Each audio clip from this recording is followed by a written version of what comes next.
योग दर्शन की 68वीं कक्षा। इससे पहले 67 कक्षाएं हो चुकी हैं, 67 यानी 67। और आज की कक्षा जो है वो 68 यानी 68वीं कक्षा है।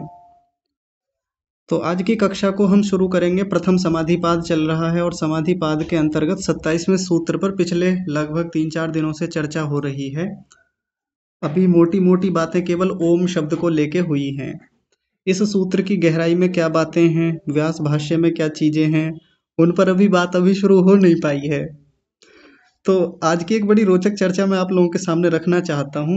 बड़ी मजेदार चर्चा है, सब लोग बड़े ध्यान से समझेंगे उस चर्चा को, तब विषय पर आएंगे। देखिए, एक कहानी आपको सुनाते हैं। कहानी दो लड़कों की है। एक लड़का है ए, एक लड़का है बी। ये दोनों लड़के गांव में रहते थे। बहुत बढ़िया से इनकी दिनचर्या थी, बहुत अच्छे से रहन सहन था, मित्रता अच्छी थी, प्रगाढ़ थी। अपनी उसी मित्रता के चलते इन्होंने आगे पढ़ाई करने की सोची और एक दिन शहर में चले गए। वहाँ जाके एक पीजी लिया और पीजी में इन्होंने रहना शुरू किया।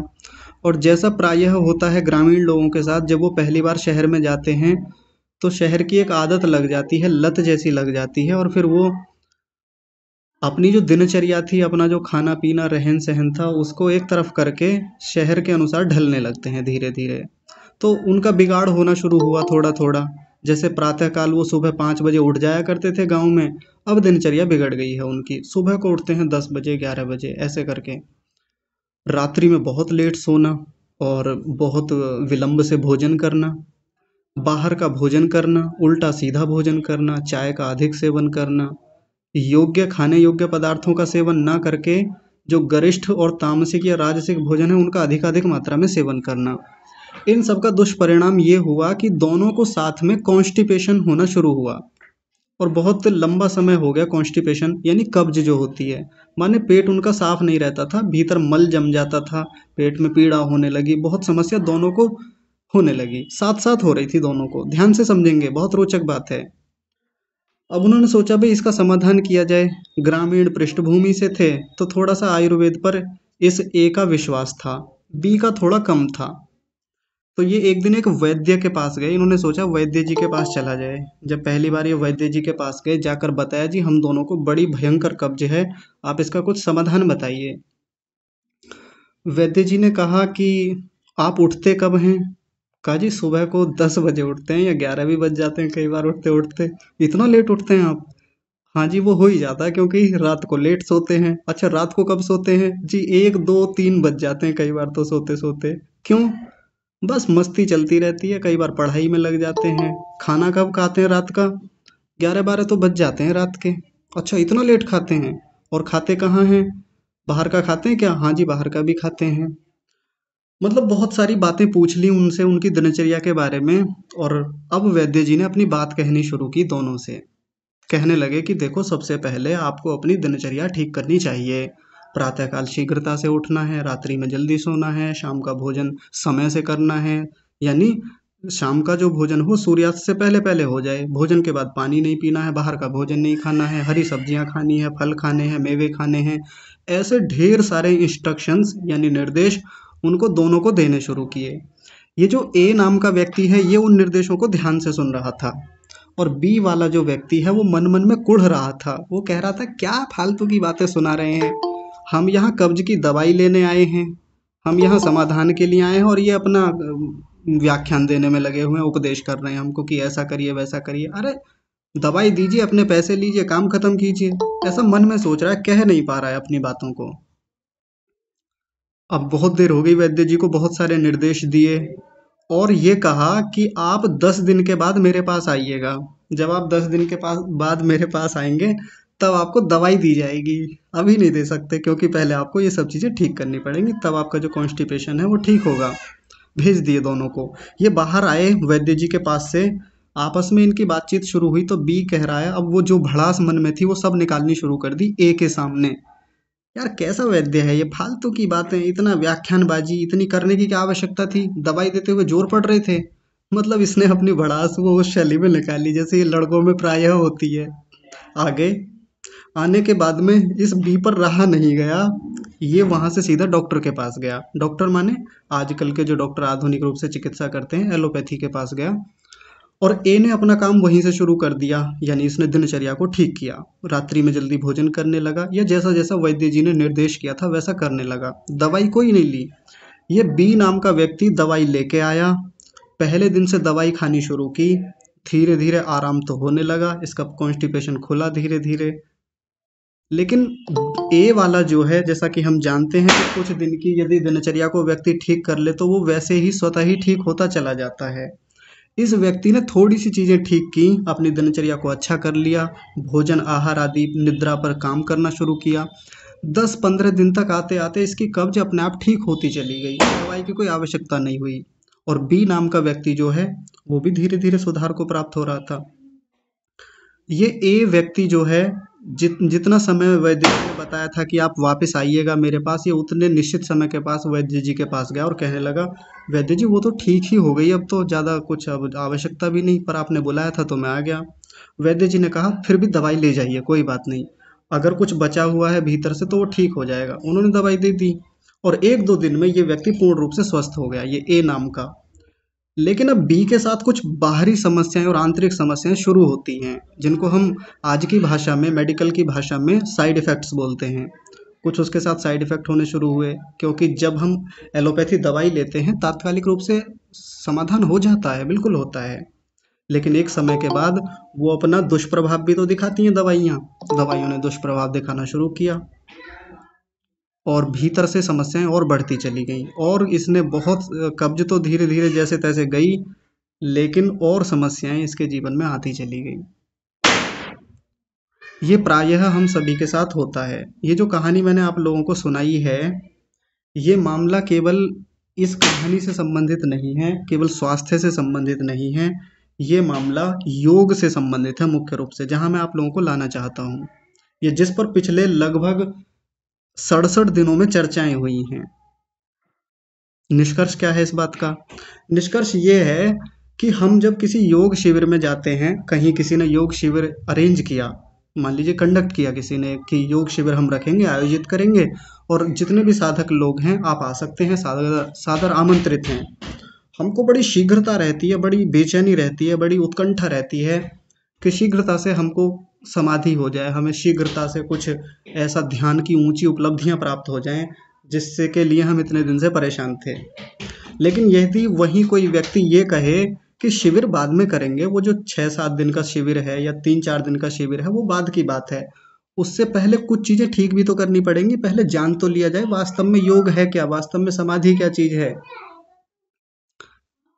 पहले थ्योरी तो पढ़नी पड़ेगी। जैसे वैद्य जी ने इन दोनों लड़कों को ये समझाया कि भाई पहले दिनचर्या तो ठीक कीजिए, पहले ये तो समझ लीजिए, पहले थोड़ा सा आयुर्वेद को पढ़ तो लीजिए, थोड़ा पहले शरीर विज्ञान को तो जान लीजिए कैसे काम करता है। बी को ये लग रहा था कि ये उपदेश दे रहे हैं फालतू में, क्या फालतू की बातें कर रहे हैं। कई बार ये लोगों को लगता है सामान्य रूप से, कक्षाओं में भी या अन्य स्थानों पर भी, कि क्या आवश्यकता थी इन सब चीज़ों को लिखने की, क्या आवश्यकता है इतना लंबा व्याख्यान देने की, क्या आवश्यकता है फालतू में इतना जो बोले जा रहे हैं आप बेकार में। अरे आप ध्यान कराइए सीधा, आप हमको वो अभ्यास कराइए, प्राणायाम सिखाइए, हमको आसन सिखाइए, आप हमको प्रत्याहार सिखाइए, धारणा सिखाइए, तो वो चीज़ें सीखेंगे, बिल्कुल सीखा जाता है। वो भी हमको शिविरों में जाके वो अभ्यास कराया जाता है, करना भी चाहिए, उसका कोई मना ही नहीं है, उसके लिए कोई निषेध नहीं है कि वहाँ शिविर में जाके जो ध्यान कराया जाता है वो बेकार है, खराब है। वो बड़ा उपयोगी है, लेकिन कब उपयोगी है? वो तब उपयोगी है जब उससे पहले हम थ्योरी जान लें, जब हम उससे पहले उन चीज़ों को तो जान लें कि उस रास्ते पर जाया कैसे जाए। क्योंकि ध्यान केवल 3-4 दिन के शिविर का नाम नहीं होता। हमको तात्कालिक रूप से लाभ हो भी जाएगा वहाँ शिविर में जा कर के, उस स्थान पे जा कर के, लेकिन जब हम वहाँ से लौटेंगे, ज़्यादातर लोग जब लौट के आते हैं किसी साधना शिविर से कहीं से, तो फिर आकर क्या बोलते हैं, आनंद आ गया, वहाँ जाके बहुत अच्छा लगा। फिर दूसरे लोगों को अनुभव बताएंगे, उन्होंने ऐसा ध्यान कराया था जी, मज़ा आ गया, आनंद आ गया, उन्होंने ये कराया था, वो कराया था, वो कराया था, यहाँ पे ध्यान लगवाया, और मैं तो खो ही गया था बिल्कुल वहाँ पे, या मैं तो खो गई थी, पता नहीं किस दुनिया में जैसे चली गई हूँ, लग रहा था जैसे उड़ गया हूँ, मैं ऊपर उड़ रहा हूँ, धीरे धीरे उत्थान हो रहा हूँ, ऐसा मेरे साथ हो रहा था। लेकिन कितने दिन होता है ये? वही एलोपैथी दवाई की तरह, एलोपैथी दवाई ली, कॉन्स्टिपेशन अचानक से ठीक हुआ, होता दिख रहा था, लेकिन इंटरनली जो साइड इफेक्ट्स हो रहे थे उसका पता नहीं चलता वो हो क्या रहा है। और व्यक्ति जो अचानक से उठा था साधना में, बहुत ऊंचा गया एकदम, धड़ाम से आके गिरता है और फिर लंबा समय लग जाता है और रोता है, फिर परेशान होता है कि यार उस दिन जब गए थे वहां पर साधना शिविर में बड़ा आनंद आया था, लेकिन जब से वहां से आए हैं तब से बड़े परेशान हैं। वो स्थिति बनी नहीं पा रही है साधना वाली। तो यदि हमारे भीतर वो व्यग्रता है, वो उत्कंठा है अभी, यदि वो शीघ्रता से ये है कि ध्यान लग जाए, ध्यान लग जाए, ध्यान लगवाइए, कब करवाएंगे, वो प्रैक्टिकल कब कराएंगे, धैर्य रखना होता है। योग मार्ग में सबसे अधिक धैर्य की आवश्यकता होती है। इस संसार में बहुत स्थानों पर धैर्य रखा जाता है, सब लोग बड़ा धैर्य से काम करते हैं, अपना पढ़ाई करते हैं, या जीवन के लौकिक लक्ष्यों की प्राप्ति के लिए धैर्य रखना ही होता है। लेकिन योग मार्ग एक ऐसा मार्ग है जिसमें सबसे ज्यादा धैर्य की आवश्यकता होती है। लौकिक लक्ष्य 1 2 3 4 5 6 10 20 सालों में प्राप्त हो जाते हैं, इतने धैर्य की आवश्यकता होती है बस। लेकिन आध्यात्मिक लक्ष्य जो हैं जन्म जन्मांतर लग जाते हैं, संस्कारों पर काम करने में, वृत्तियों पर काम करने में, ऊंची स्थितियों को प्राप्त करने में जन्मों लगते हैं। तो सोचिए, मामला 6 7 दिन के शिविर का थोड़ी है। बात आ रही है समझ में? मामला 6 7 दिन के शिविर का है ही नहीं, मामला 10 15 मिनट की संध्या वाला है ही नहीं, मामला बहुत लंबा है, बहुत साधना लगती है, बहुत मंथन होता है भीतर, बहुत चिंतन होता है, बहुत पढ़ना होता है। यहाँ तक आने में, 27 सूत्रों तक आने में 67 कक्षाएं हमारी हुई हैं।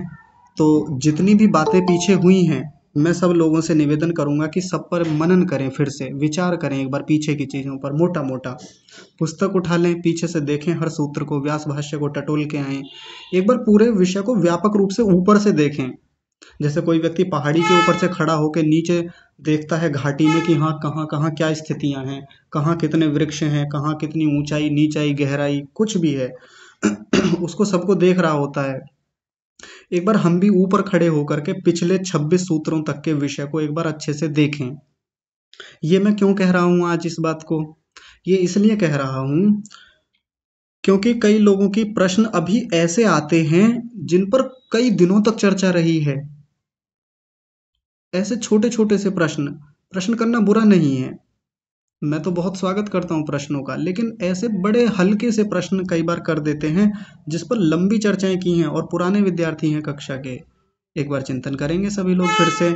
और ये जो शनिवार आने वाला है, इस शनिवार को एक परीक्षा जैसी होगी आपकी, मौखिक परीक्षा, ऐसी सामान्य रूप से जैसे हम लगभग शंका समाधान के प्रक्रम में करते हैं, मैं आपसे पूछता हूँ और आप उत्तर देते हैं, ऐसी होगी। कोई लिखित या अन्य कोई उसका फॉर्मेट नहीं होगा, सामान्य रूप से ऐसी होगी। और कहीं से कुछ भी पूछा जा सकता है। जैसा कि सामान्य रूप से एक सार्वभौमिक सिद्धांत है कि जब जब परीक्षाएं होती हैं तब तब लोगों के मन में एक भय होता है, उपस्थितियां कम होती हैं, लोग डर जाते हैं, कक्षाओं में नहीं आते हैं, या परीक्षा से अलग हटने का प्रयास करते हैं। कम से कम आप लोगों से ऐसी अपेक्षा नहीं है, क्योंकि यदि आप यहाँ परीक्षा से भागे तो जो योग नाम की परीक्षा जो जीवन में चल रही है वो तो परेशान करेगी ही एक ना एक दिन, वहाँ तो उपस्थित होना ही है। इसलिए यहाँ थोड़ा सा अभ्यास कर लें आराम से। और ऐसा नहीं है कि परीक्षा में कोई नंबर दिए जाएंगे, किसी को ऊंचा नीचा दिखाया जाएगा, किसी को पुरस्कार मिलेगा या किसी का अपमान किया जाएगा, ऐसा कुछ नहीं रहेगा। सामान्य रूप से प्रश्न होंगे और उत्तर देते हैं बहुत अच्छा है, नहीं देते हैं तो ध्यान से सुनेंगे, कोई और उत्तर देंगे उसका, मैं दूंगा फिर उसका उत्तर, लेकिन विचार करेंगे पीछे के विषय पर। आइए आगे विषय को बढ़ाते हैं, देखते हैं आगे क्या कह रहे हैं। सूत्र था तस्य वाचकः प्रणवः, उस ईश्वर का जो वाचक है वो प्रणव है। वाचक का मतलब होता है नाम, जिससे किसी को बुलाया जाता है। एक शब्द होता है नाम और एक होता है नामी, ठीक है जी, नाम और नामी। या इसको दूसरी भाषा में कहें, एक होता है वाचक और एक होता है वाच्य, एक ही बात है, दोनों बातें एक हैं। और एक और शब्द चलता है इसके लिए, संज्ञा, संज्ञा या संजी, संजी अजीब सा शब्द है ये। तो नाम कह लीजिए, वाचक कह लीजिए, संज्ञा कह लीजिए, नेम कह लीजिए, एक ही बात है। नामी कह लीजिए, वाच्य कह लीजिए, संजी कह लीजिए, ऑब्जेक्ट कह लीजिए, एक ही बात है। बता रही है समझ में? मान लीजिए इधर किसी का नाम है, कोई एक व्यक्ति यहाँ खड़ा हुआ है, कोई लड़का है, कोई उसका नाम राम है, तो राम तो हो गया नाम, या राम कोई वाचक कह देंगे, वाचक कह दीजिए, नाम कह दीजिए, संज्ञा कह लीजिए, एक ही बात है। ये जो नाम है केवल नाम की बात चल रही है, ये जो लिखा हुआ है, और ये जो इधर व्यक्ति खड़ा हुआ है इधर राइट हैंड साइड पे, इसको नामी भी कह सकते हैं, वाच्य भी कह सकते हैं, संजी भी कह सकते हैं। लेकिन यहाँ मुख्य रूप से वाच्य शब्द उसके लिए आएगा, वाच्य। तो जिसकी हम चर्चा पिछले कई दिनों से कर रहे हैं, वो जो परमात्मा है, वो परमात्मा क्या हो गया, वाच्य। और ओम नाम क्या हो गया उसका, वाचक, उसको वाचक बोलेंगे। बात आ रही है समझ में?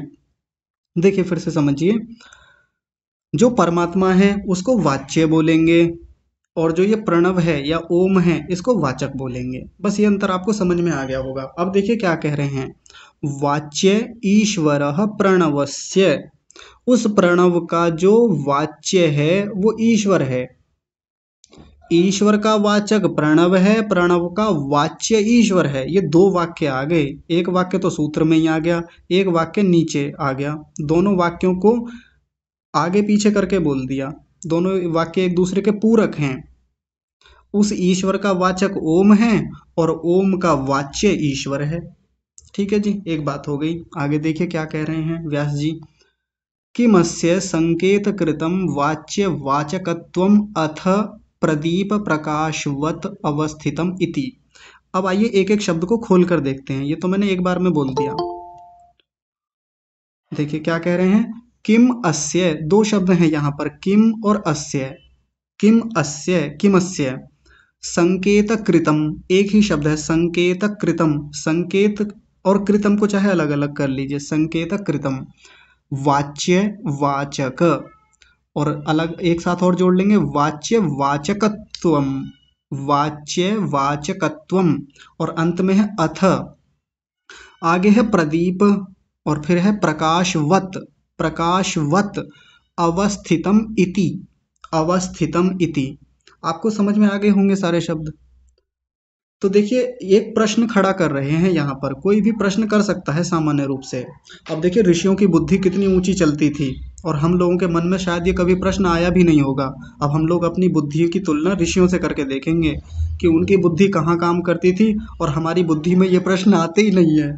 उन्होंने प्रश्न खड़ा किया, कह रहे हैं कि ये जो वाचक वाच्य संबंध है दोनों के बीच का, परमात्मा वाच्य है और ये जो ओम है ये उसका वाचक है, इनके जो बीच का संबंध है वाच्य वाचक संबंध बोलते हैं उसको, क्या ये संकेत कृत है? किम अस्य, अस्य माने यह है, किम माने क्या, संकेत कृतम ये संकेत कृत है, यानी संकेत के द्वारा जाना जाता है क्या इसको। अब ये बात को सामान्य रूप से कैसे समझें, तो देखिए एक उदाहरण से बात को समझते हैं। जैसे हमारे घर में किसी पुत्र का जन्म हो, पुत्री भी समझ लीजिए, पुत्र का मतलब पुत्र और पुत्री दोनों से होता है, किसी बालक का जन्म हुआ, जन्म के कुछ महीनों बाद हम उसका नामकरण करते हैं। अच्छा आप लोग विचार करके देखिए, बच्चा पहले आता है कि नाम पहले आता है उसका? अब कुछ लोग कहेंगे कि बच्चे का नाम भी कई बार पहले रख लिया जाता है, कुछ लोग बच्चा होने से पहले ही, अभी बच्चा पेट में है, या कई बार तो शादी होने से पहले भी नाम रख लिए जाते हैं कि ये नाम रहेगा जी जब हमारा बालक होगा, कोई रख लेते हैं पहले। लेकिन वो एक अलग बात है। लेकिन सामान्य रूप से जब कोई बालक उत्पन्न हुआ है, जन्म हो गया है और 5-6 महीने का है, तो उसका नामकरण संस्कार कराया, और जब उसका नाम रखा जाता है तो यहाँ जो नाम दिया गया, अब उसको मान लीजिए बालक हमारे घर में आ गया, हमारी गोदी में है, हमने उसका नाम गोपाल रखा। इससे पहले कुछ नाम नहीं था उसका, बेनाम था, अनाम था, नाम नहीं था। अब उसको एक संकेत दिया गया है। तो ये संकेत देने की प्रक्रिया में एक बड़ी रोचक बात यह है, ध्यान से समझेंगे, कि बालक पहले आया और उसका संकेत, संकेत यानी नाम यानी वाचक, वो क्या आता है, बाद में आता है, बाद में दिया जाता है उसको। बात आ रही है समझ में? पहले वस्तु आई, फिर उसका नाम आया, इसको कहा जाता है संकेत देना, संकेत कृत। ये संकेत कृत स्थिति होती है। कोई भी वस्तु संसार में बनती है, कितने सारी वस्तुएं बनती हैं। मान लीजिए जब पहली बार ये फोन बना होगा, एंड्रॉयड फोन बना होगा, तब इसका नाम भी रखा गया होगा, लेकिन नाम तब रखा गया होगा जब फोन सामने बन के एक प्रोडक्ट के रूप में आ गया होगा। हो सकता है सामान्य रूप से किसी ने पहले रख लिया हो, वो एक अलग बात है, लेकिन पहले वस्तु आती है फिर उसका नामकरण होता है। इसको कहा जाता है संकेत कृतम। तो यहाँ परमात्मा के बारे में भी एक सवाल उठाया, प्रश्न खड़ा किया कि परमात्मा का और ये जो ओम है, परमात्मा और परमात्मा का नाम जो ओम है, इन दोनों का संबंध क्या ये संकेत कृत है कि पहले परमात्मा होगा और फिर बाद में उसका नाम ओम रखा गया होगा? सवाल तो खड़ा होता है और बड़ा रोचक सवाल है, और आज की भाषा में कहें तो जायज है, सवाल जायज है, यानी एकदम उचित प्रश्न है। या एक दूसरी स्थिति खड़ी कर रहे हैं, एक दूसरा प्रश्न यही साथ में जोड़ दिया, चिपका दिया, कह रहे हैं या इन दोनों का जो संबंध है परमात्मा का और ओम का, या ये प्रदीप प्रकाश के समान है। प्रदीप का मतलब होता है जलता हुआ दीपक। अब यहाँ दीपक का मतलब वैसा दीपक नहीं लेंगे कि बस एक दिया रखा हुआ है सामने जिसमें बाती भी नहीं है, सूखा रखा हुआ है, ना घी है ना दीपक, ना उसमें बाती है, जल भी नहीं रहा है, वो नहीं। प्रदीप का मतलब होता है जलता हुआ दीपक और उसमें प्रकाश भी आ रहा है। या इन दोनों का संबंध इस प्रदीप के समान है, प्रदीप और प्रकाश के समान। मतलब प्रदीप और प्रकाश का संबंध कैसा होता है, तो आइए समझते हैं सामान्य रूप से। जैसे प्रदीप है यानी दीपक है, सामने जल रहा है, साथ में प्रकाश भी है, तो उनको दोनों का संबंध अलग अलग थोड़ी होता है। प्रदीप है, प्रकाश है, हाँ दीपक है, साथ में प्रकाश भी है, दीपक दिख रहा है, प्रकाश भी दिख रहा है, उसमें कोई ऐसा अलग अलग संबंध होता ही नहीं है कि पहले दीपक आया फिर प्रकाश आया। ऐसे थोड़ी होता है कि पहले दीपक आया है और देखो अब प्रकाश आने वाला है इससे, ऐसे होता ही नहीं है। प्रदीप है, प्रकाश है, दोनों का संबंध कैसा होता है, नित्य संबंध है। हालांकि दीपक भी पैदा होता है, लेकिन केवल इतना समझिए कि दीपक जल रहा है, प्रकाश दे रहा है, दोनों के बीच संबंध कैसा है, अवस्थितम इति। दोनों के बीच का संबंध अवस्थित है, स्थित है, नित्य है। अवस्थितम का मतलब यहाँ नित्य से है, यानी दीपक जल रहा है, साथ में प्रकाश भी है। तो क्या परमात्मा का और ओम का संबंध बिल्कुल ऐसा है? अब कोई प्रश्न खड़ा कर सकता है यहाँ पर। मान लीजिए यदि हम पहले वाली बात को माने, ये हमको पचती नहीं है कि भाई परमात्मा पहले आया होगा, ओम बाद में दिया गया होगा उसको नाम। ऐसा कोई सोच सकता है? हो सकता है बिल्कुल ऐसा हो। लेकिन जब मान लीजिए किसी ने ये कह दिया कि भाई प्रदीप प्रकाशवत हो सकता है परमात्मा का संबंध, कि जैसे जैसे जब से दीपक जलता है तभी से प्रकाश आता है उसी का, दोनों का संबंध नित्य है, जुड़ा हुआ है, आपस में गहरा है। तो यहाँ एक प्रश्न खड़ा होता है कि परमात्मा तो दिखता भी नहीं है, कि परमात्मा दिख रहा है, साथ में उसका नाम भी पता चल रहा है, क्योंकि परमात्मा तो निराकार है, दिखता भी नहीं है प्रदीप की तरह, यानी इस दीपक की तरह। तो ये एक उलझन जैसी हो गई ना, दो प्रश्नों में, इनमें समझ में नहीं आ रहा कि मामला है क्या, समाधान क्या है। परमात्मा का और उसका नाम जो ओम है, इन दोनों के बीच में संबंध है कैसा? तो अगली पंक्ति में समाधान कर रहे हैं बड़ा अच्छा, देखिए क्या समाधान है। स्थितो अस्य वाचकस्य वाचकेन सह संबंधः। समाधान कर दिया कि ये जो वाच्य का वाचक के साथ, वाच्यस्य वाच्य का, वाच्य कौन है, ईश्वर, वाचकेन वाचक क्या है, ओम, इस वाच्य का वाचक के साथ जो संबंध है वो कैसा है, स्थित है। देखिए पहला शब्द है स्थित है, स्थित का मतलब नित्य है, उसी में स्थित है, परमात्मा में ही वो पहले से। यानी ऐसा नहीं है कि परमात्मा पहले आया फिर बाद में कोई संकेत दिया गया उसको, बाद में। परमात्मा पहले से था और बाद में उसका नामकरण किया कि अब परमात्मा का नाम आज के बाद ओम कहा जाएगा, ऐसा नहीं है। एक ही स्टेटमेंट दे दी उन्होंने, सीधी सीधी सपाट सपाट बात कर दी।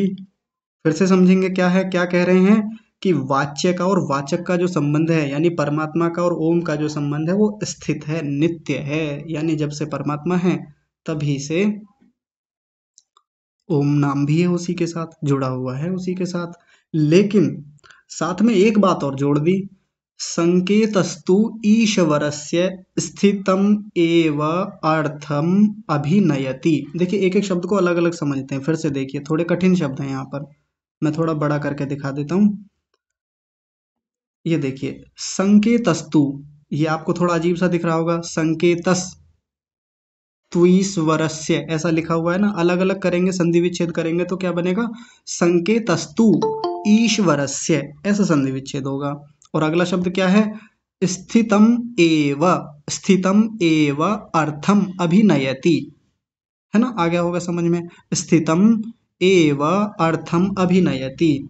साथ में कह रहे हैं कि ईश्वरस्य, ईश्वर का जो ये अर्थम, ये जो संबंध है, जुड़ाव है उसके साथ, जो परमात्मा का ओम के साथ जो स्थित संबंध है, स्थितम, स्थित जो संबंध है, यानी दोनों के बीच जो नित्य संबंध है पहले से, उसको बताया तो संकेत के द्वारा ही जाएगा ना। संकेतः या संकेतस्तु अभिनयति, अभिनयति का मतलब होता है बोला जाता है, बताया जाता है, कहा जाता है। संबंध नित्य है, लेकिन फिर भी संकेत के द्वारा ही तो बताया जाएगा। अब कोई ना कोई तो बताएगा उसको, चाहे वेद बताए, चाहे परमात्मा खुद बताए, चाहे विद्वान बताएं, संकेत तो करना ही पड़ता है। जैसे प्रदीप और प्रकाश होता है, प्रदीप का प्रकाश के साथ संबंध नित्य होता है, प्रदीप है तो प्रकाश है, लेकिन फिर भी बताना भी तो पड़ता है ना हमको, कोई ना कोई शब्द तो चाहिए उसके लिए, बोलने के लिए। लेकिन कोई ये ना समझे कि संकेत दिया जा रहा है परमात्मा का कि हाँ जी ये ओम नाम परमात्मा का है, तो इसका मतलब ये बिल्कुल नहीं मान ले कोई कि परमात्मा पहले आया और उसका नाम उसको बाद में दिया गया, उसका नामकरण बाद में किया गया। तो दोनों में से एक एक अंश आ गया, एक एक हिस्सा निकाल लिया। ये जो ऊपर ये प्रश्न खड़ा किया था, पहले प्रश्न में से क्या, यहाँ पहले प्रश्न में से क्या बात आ गई कि हाँ संकेत होता है, लेकिन वैसा संकेत नहीं होता जैसा जब कोई बच्चा जन्म लेता है, बच्चा जन्म अब लिया है, नाम फिर बाद में रखा जाता है कुछ महीनों बाद या कुछ सालों बाद। और बिल्कुल ऐसा भी नहीं है कि प्रदीप दिख भी रहा है हमको और उसका प्रकाश भी पता चल रहा है, तो वैसे परमात्मा भी दिख रहा है और परमात्मा का नाम भी हमको पता चल रहा है तुरंत, ये परमात्मा दिख रहा है सामने और ये ओम भी इसका पता चल रहा है, ऐसा भी नहीं होता। लेकिन दोनों में से एक एक चीज पकड़ ली और क्या एक समाधान दे दिया कि दोनों का संबंध बिल्कुल दीपक और प्रकाश की तरह ही है। जैसे दीपक के साथ प्रकाश चिपका हुआ रहता है, जुड़ा हुआ रहता है, उसके साथ स्थित है, नित्य है, हमेशा से है, वैसे ही परमात्मा का ओम के साथ संबंध नित्य है।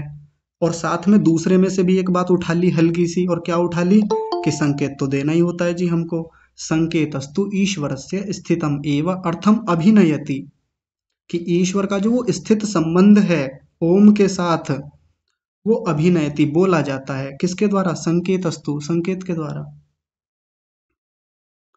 संकेत तो देना ही पड़ेगा ना, अब संकेत ही ना दें, कुछ नाम रखें ही ना, तो फिर पता कैसे चलेगा कि वो ओम नाम है कि क्या नाम है उसका, तो बताया जाता है, परमात्मा खुद बताता है उसको। अब आगे देखिए, एक बड़ा रोचक उदाहरण दे रहे हैं जो बिल्कुल फिट बैठता है इस बात पे। बड़ा प्यारा उदाहरण है, कह रहे हैं यथा अवस्थितः, यथावस्थितः अलग अलग तोड़ेंगे, यथा अवस्थितः पिता पुत्रयोः संबंधः संकेतेन अवद्योत्यते, यहीं तक देखेंगे पहले, बस यहाँ तक। संकेतेन अवद्योत्यते, अलग अलग देख लीजिए शब्द को, क्या लिखा हुआ है, संकेतेन अवद्योत्यते, अवद्योत्यते ऐसा लिखा हुआ है। देखिए उदाहरण क्या दिया, ये ऐसे अवस्थित होता है जैसे पिता और पुत्र का संबंध होता है। पिता और पुत्र का संबंध कैसा होता है, जिस दिन से किसी बच्चे का जन्म हुआ है ना, तो ऐसा थोड़ी है कि 5-7 घंटे बाद या 2-3 दिन बाद या 1-2 महीने बाद उसको उसका पिता कहा जाएगा, उसको उसका पुत्र कहा जाएगा, ऐसा थोड़ी होता है। जिस दिन बच्चे का जन्म हुआ उसी दिन तुरंत वो उसका पिता बन जाता है और वो उसका पुत्र बन जाता है। संबंध कैसा हो गया, स्थित हो गया। यथा अवस्थितम, अवस्थित है दोनों के बीच वो संबंध पिता और पुत्र वाला, वैसे ही परमात्मा का ओम के साथ संबंध अवस्थित है, नित्य है। बात आ रही है ना समझ में, अब आसान हो गया। पिता पुत्र का उदाहरण देते ही बात समझ में आ गई।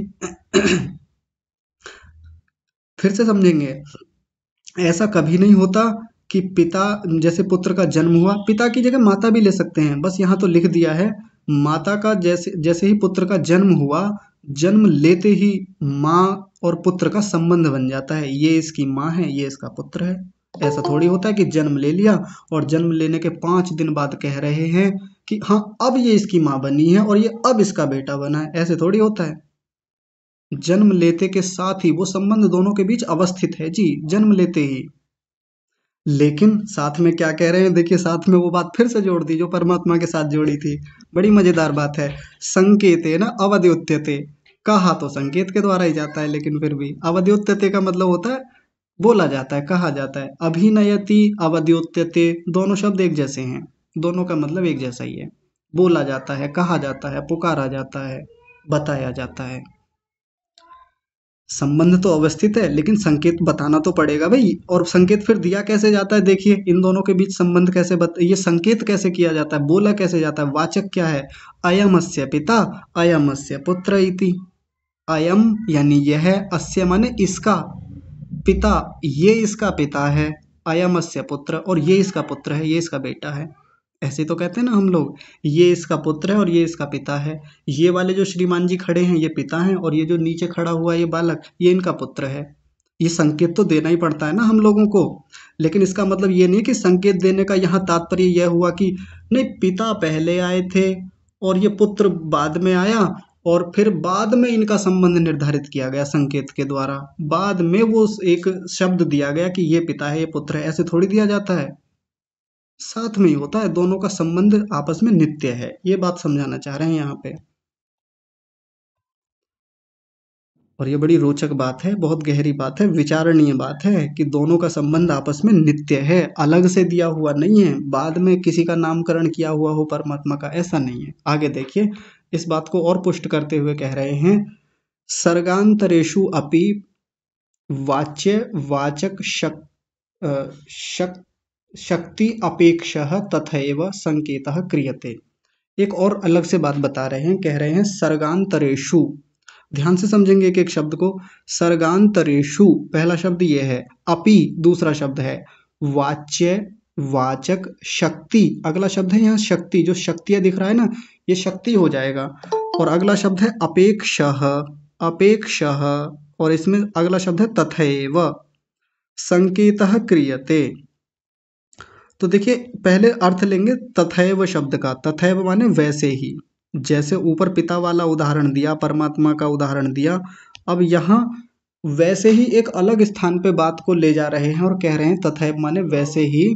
सर्गांतरेषु, ये जो सर्ग अभी चल रहा है इससे भिन्न जो सर्ग हैं भाई, अगर सर्गेषु लिखते तो ये वाले सर्ग की बात की जाती, जो सर्ग अभी चल रहा है। सर्ग का मतलब होता है जो सृष्टि चल रही है, जब से सृष्टि बनी और जब तक सृष्टि चलेगी उसके बीच की जो अवधि है उसको सर्ग कहा जाता है।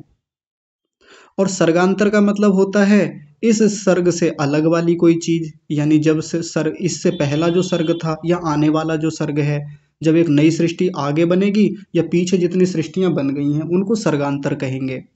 तो सर्गांतरेषु वैसे ही उन सर्गों में भी ये जो वाच्य वाचक शक्ति की अपेक्षा से जो एक संबंध है दोनों का, वो संकेत के द्वारा क्रियते, वैसे ही संकेत के द्वारा ही कहा जाता है। यानी इन दोनों का जो संकेत किया जाता है, इन दोनों के बीच का जो आपसी संबंध है, मामला केवल इस सर्ग का नहीं है, ये पिछले सर्ग का भी है। पिछले जितने सर्ग हुए हैं, जितनी बार सृष्टि बनी है, हर सर्ग में यही नाम रहता है परमात्मा का, ये बताना चाह रहे हैं।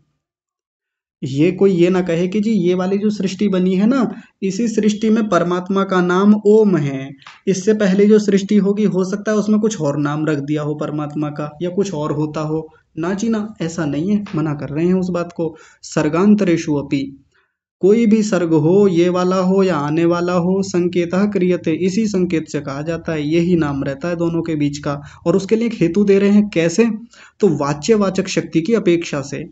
ये वाच्यवाचक शक्ति की अपेक्षा क्या है जी, तो पहले दोनों को अलग अलग करके देखते हैं। एक होता है वाच्य शक्ति, एक होता है वाचक शक्ति। वाच्य शक्ति, वाच्य किसको कहते हैं, परमात्मा को।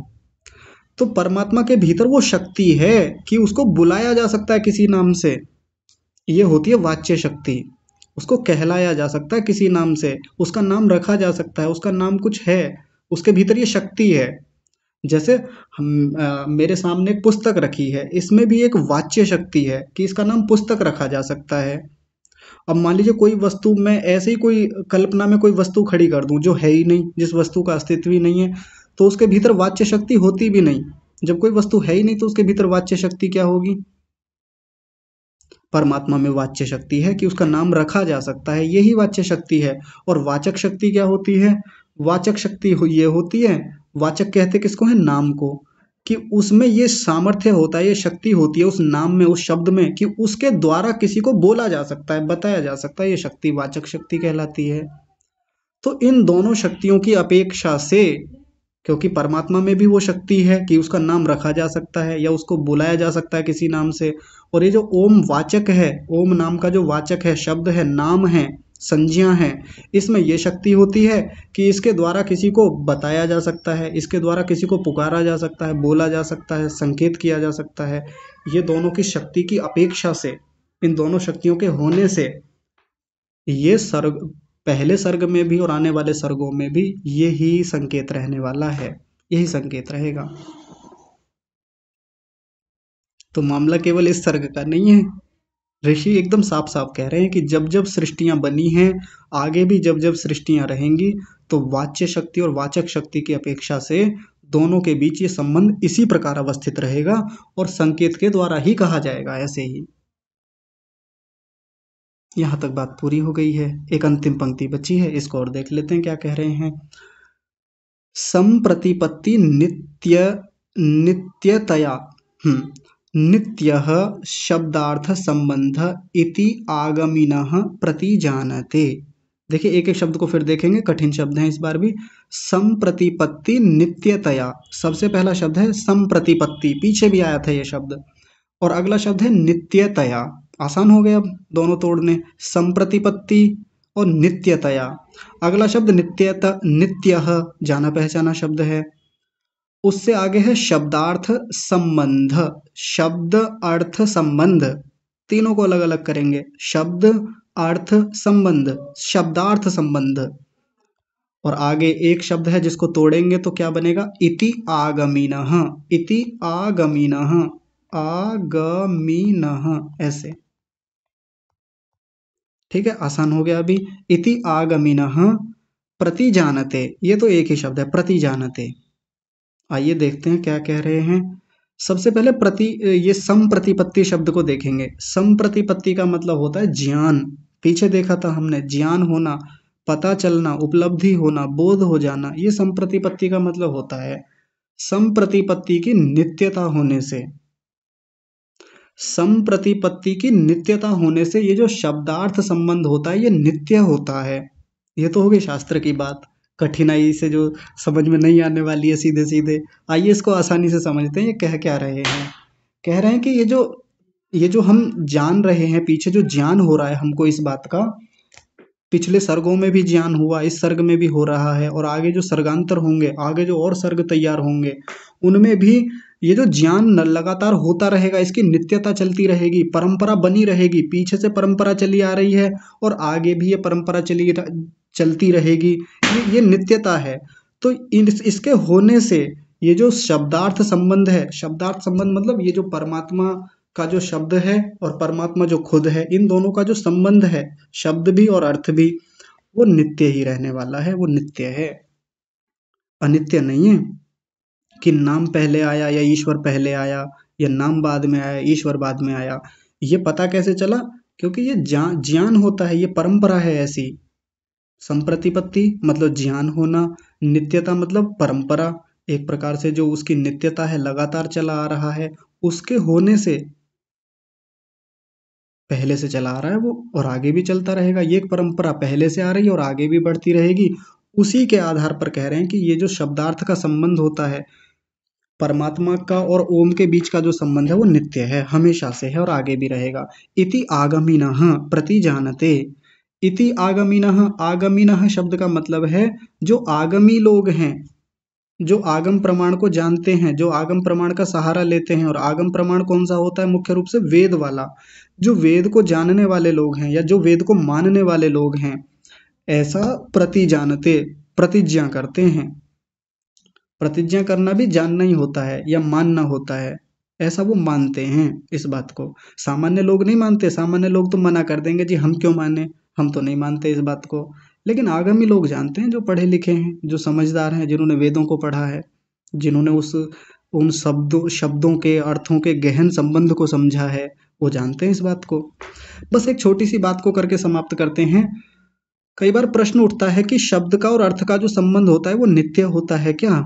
यानी कोई भी वस्तु है, जैसे मान लीजिए मेरे सामने ये पुस्तक एक ऑब्जेक्ट के रूप में रखी हुई है सामने, है ना, ये और इसका नाम जो है, इसको जो पुस्तक नाम दिया गया कि ये जो वस्तु रखी है और इसका नाम जो पुस्तक, हम इसको पुस्तक कह के बुलाते हैं, इन दोनों का संबंध नित्य होता है क्या। नाम और नामी संबंध जो है, वाच्य वाचक संबंध जो, ये क्या हमेशा से है ऐसे ही, यानी जब जब सृष्टि बनेगी तब तब बिल्कुल इनके यही नाम रहेंगे। सामान्य रूप से बच्चे प्रश्न करते हैं ऐसा कि ये बताइए गुरुजी कि ये जो पेड़ हैं हर बार सृष्टि में ऐसे ही बनते हैं, बिल्कुल ऐसे कैसे, और इनको पेड़ ही बोला जाता है। ये जो गाय दिख रही है हर सृष्टि में गाय ऐसी बनती है, परमात्मा हर बार ऐसी गाय बनाता है जब नई सृष्टि की रचना करता है और उसको नाम गाय ही देता है। या हर बार जब जब मनुष्यों का निर्माण करेगा तो उनका नाम मनुष्य ही रखा जाएगा, या स्त्री का नाम स्त्री रखा जाएगा, पुरुष का नाम पुरुष ही रखा जाएगा? क्या ये संबंध नित्य है? ऐसा कोई प्रश्न कर सकता है कोई बालक, कोई जिज्ञासु बालक हो, कोई समझदार बालक हो? और ये प्रश्न तो हमारे मन में भी आ सकता है कि परमात्मा जब जब इस सृष्टि को बनाता है तो ये जो शब्द और उसका अर्थ है, यानी शब्द और उसका नाम जो है, वो वस्तु जो है और उसका जो नाम रखा जाता है, क्या ये हर बार ऐसा ही रहता है? तो सामान्य रूप से जो नाम हम लोगों ने रखे हैं वस्तुओं के, वो तो अनित्य हैं, वो तो बदलते रहेंगे। किसी भाषा में कोई कुछ कहेगा, किसी भाषा में कोई कुछ कह सकता है, वो तो बदलते रहेंगे। लेकिन यहाँ बात उसकी कही जा रही है जो आगम प्रमाण से लिए जाते हैं, जिनको आगमी लोगों ने समझा है, जो वेद से आए हैं। और वेद में जिन वस्तुओं के जो नाम हैं वो ही नाम हर सृष्टि में वैसे के वैसे ही रहने वाले हैं। ये संबंध नित्य है, इस बात को समझाना चाह रहे हैं। और मुख्य रूप से तो परमात्मा के नाम की चर्चा यहाँ चल रही है कि परमात्मा स्वयं और परमात्मा का जो नाम ओम है, इन दोनों का जो संबंध है वो पिछली सृष्टि में भी ऐसा ही था, आज भी है और कल भी रहेगा। 100 साल पहले मुझे तुमसे प्यार था, आज भी है और कल भी रहेगा, वही वाला मामला है यहाँ भी। है ना, पुराने लोग समझते होंगे उस गाने को। लेकिन पता कैसे चला? संप्रतिपत्ति नित्यता से, क्योंकि ये परंपरा है ऐसी, ज्ञान ज्ञान होता रहता है ऐसे ही वेद के माध्यम से, पहले भी था, आज भी है और कल भी रहेगा। तो आज का विषय तो पूरा हो गया है, आप लोग इस पर और विचार करेंगे। किसी को कोई बात समझ में ना आई हो आज के विषय में से, थोड़ा सा कठिन है लेकिन आसानी से समझाने का प्रयास किया गया है। फिर भी यदि किसी को कोई बात ना समझ में आए तो कल आप इस पर प्रश्न कर सकते हैं। आज की कक्षा को यहीं विराम देते हैं। आप सभी लोगों का जुड़े रहने के लिए बहुत सारा धन्यवाद। विशेष रूप से धन्यवाद परमपिता परमात्मा का, जिन्होंने हमें ये सब व्यवस्थाएं प्रदान की। आप सभी को सादर प्रणाम।